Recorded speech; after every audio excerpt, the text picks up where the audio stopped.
Bonjour, je m'appelle Anne Duguet et je suis responsable de l'association Voisins Malins à Strasbourg.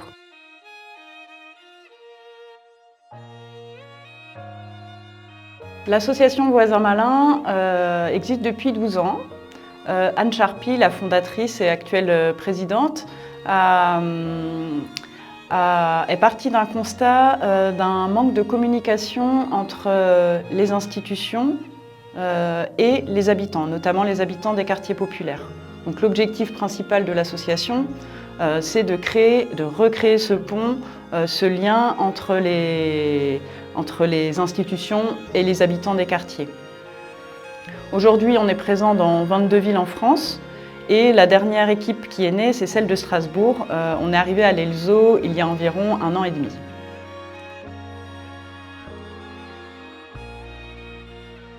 Donc l'idée de Voisins Malins, c'est de recréer de la confiance auprès des habitants et de leur permettre d'agir, de se réapproprier les services, les droits sociaux et les opportunités qui existent auprès de chez eux et qu'ils n'utilisent pas, soit par manque de connaissances, soit parce qu'ils n'osent pas y aller, parce qu'ils n'ont pas confiance ou parce qu'ils se sentent illégitimes.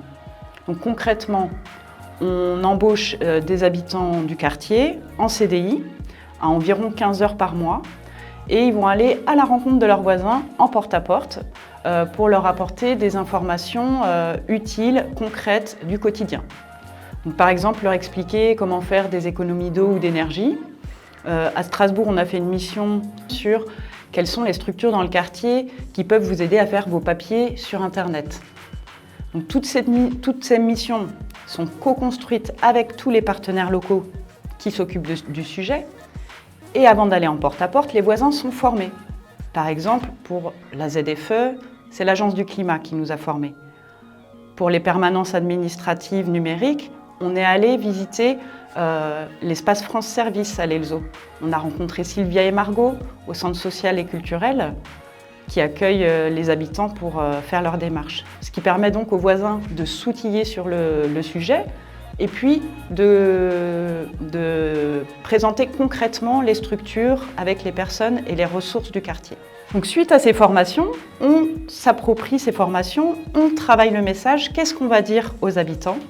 On adapte le vocabulaire, on adapte la posture, on adapte les informations en fonction des réalités du quartier, puisque les voisins malins sont des habitants. Et ensuite, on va en porte-à-porte. Donc je les accompagne une première fois. Et après, les voisins malins sont en totale autonomie et vont à la rencontre de leurs voisins. Et ça marche. Les voisins malins sont très très bien accueillis par les habitants.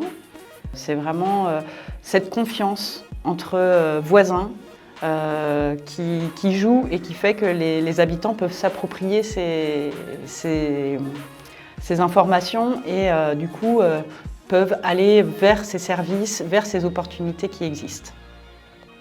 À la fin de chaque mission, on fait se rencontrer tous les partenaires institutionnels, les partenaires du quartier et les voisins malins. Et c'est à ce moment-là que les voisins malins sont les porte-parole des habitants. Ils vont pouvoir transmettre leurs pratiques, leurs freins, leurs besoins sur le sujet concerné. Et c'est là que se recrée notamment le lien. Par exemple, lors de la mission sur les démarches administratives en ligne, lorsqu'on a présenté l'espace France Service, qui est donc à la mairie de quartier de l'Elzo, les voisins malins ont pu dire au service de la ville qu'il était très important de respecter les horaires d'ouverture qui étaient annoncés. La mairie de quartier était souvent fermée. Quand elle devait être ouverte, elle était fermée. Donc là, ça a été vraiment un échange qui a pu servir au service de la ville pour donner un meilleur service aux habitants.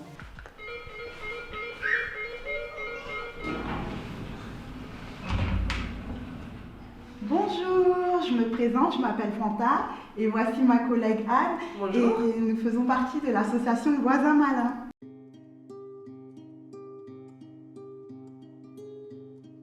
Donc aujourd'hui, on est une équipe de 6 personnes à l'Elzo. Donc il y a 5 voisines et voisins malins. L'un qui parle russe, un autre qui parle arabe, ce qui nous permet de toucher tous ces habitants qui ne parleraient pas français. En porte-à-porte, les voisins ont des tablettes qui leur servent de support ludique. Et quand on se retrouve en réunion ensemble ou en entretien avec les voisins, on est dans des locaux partagés avec d'autres associations au 80 rue Martin Schongauer. Pour financer nos missions, donc par exemple, c'est le service santé de la ville de Strasbourg qui nous a missionnés pour une mission sur les dépistages organisés des cancers. Donc chaque mission, elle est financée par un partenaire.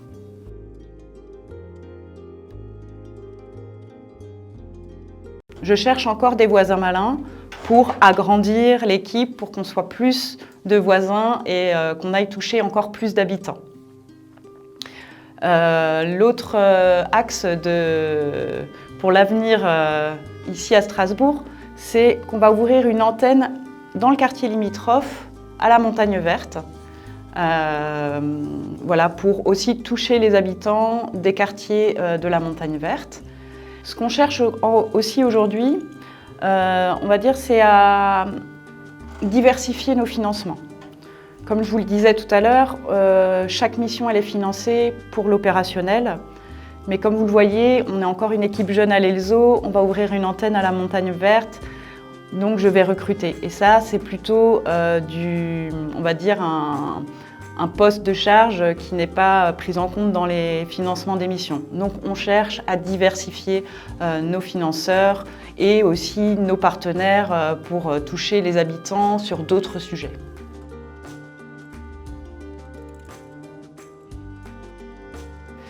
Si vous êtes un partenaire local et que vous avez envie de travailler avec nous ou de nous soutenir, appelez-moi. Si vous habitez l'Elzo ou la Montagne Verte, que vous avez vous aussi envie de prendre part au quartier, à la vie du quartier et envie d'informer vos voisins, et si vous parlez turc, puisque je cherche quelqu'un qui parle turc, appelez-moi. Merci.